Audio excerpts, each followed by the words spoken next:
Hi teacher, good afternoon. How are you?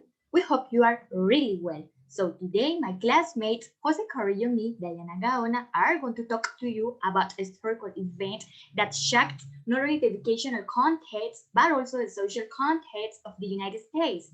So this occurrence became known as the Virginia Tech shooting, which was a school shooting that came about on April 16, 2007 at two buildings. The first one in West Ambler Johnston Hall and the second one in Norris Hall on the campus of the Virginia Polytechnic Institute in State University in Blacksburg, Virginia.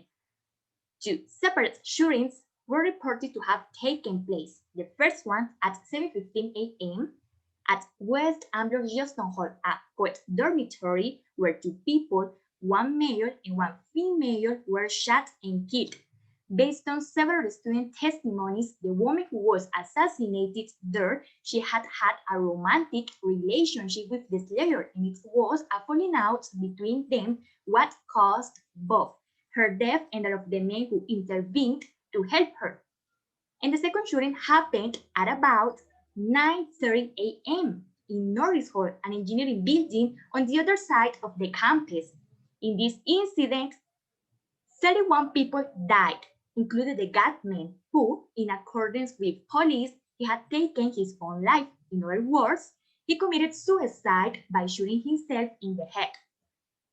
The shooter was identified as a 23-year-old undergraduate student called Song Hee-soo. He was a South Korean citizen with U.S. permanent resident status who was majoring in English. Under no circumstances would he change his mind about the macabre and black soft skin he had already planned in detail. In effect, he killed 33 people and he wounded 23 others with two semi-automatic pistols. The first one, a Walther P22 pistol, and the second one, a Glock 19 pistol. 6 others were injured by jumping out of windows to escape. Song Hee-soo was known as a bad-tempered and otherworldly guy, and it is for this reason his classmates intimidated him. In other words, not only was Song Hee-soo verbally abused, but also physically.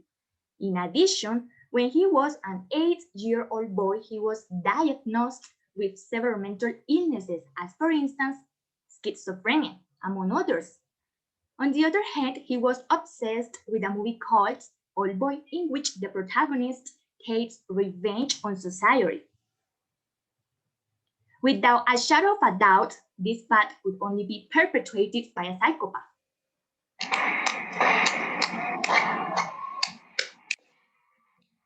Whoa.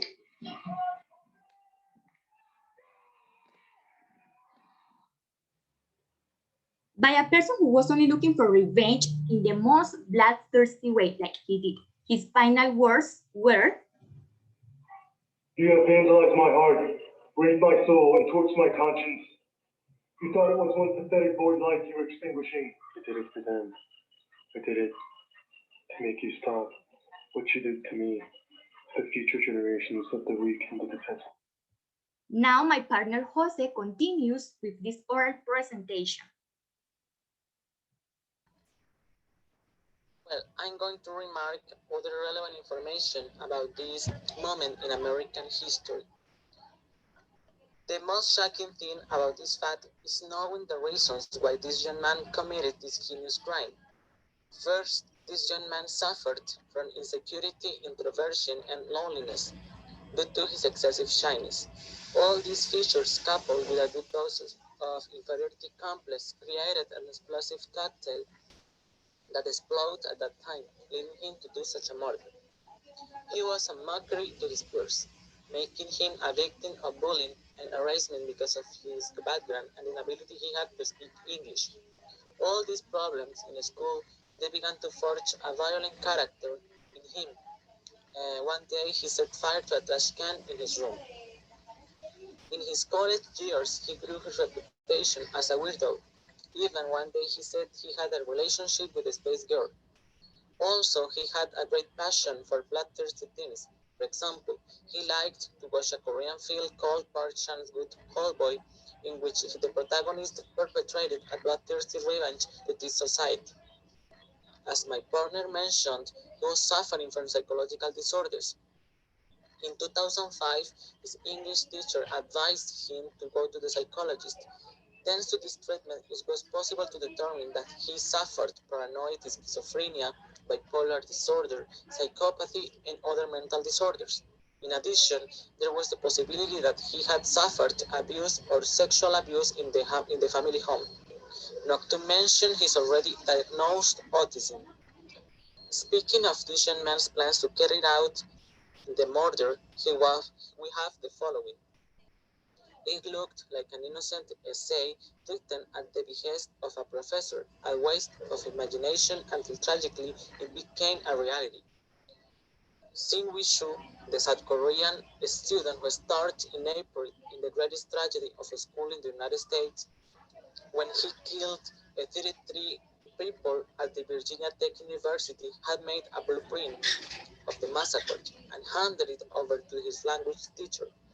The student delivered, a year before the tragedy, an essay in which he recounted the plans of a gunman to break into school with blood and fire. It was a terrible situation for all the academic society in the United States, but not only in that country, because that affected all the international field about education. Because in this case, we can find a relation between the mental disorders, the bullying this guy suffered, and his reaction in that time, at that time. This is the reason why this guy decide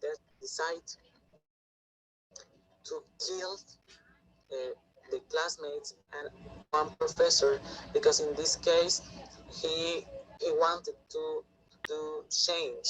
He wanted to express all the feelings he had inside him because of the bullying and all the treatment that he has suffered before.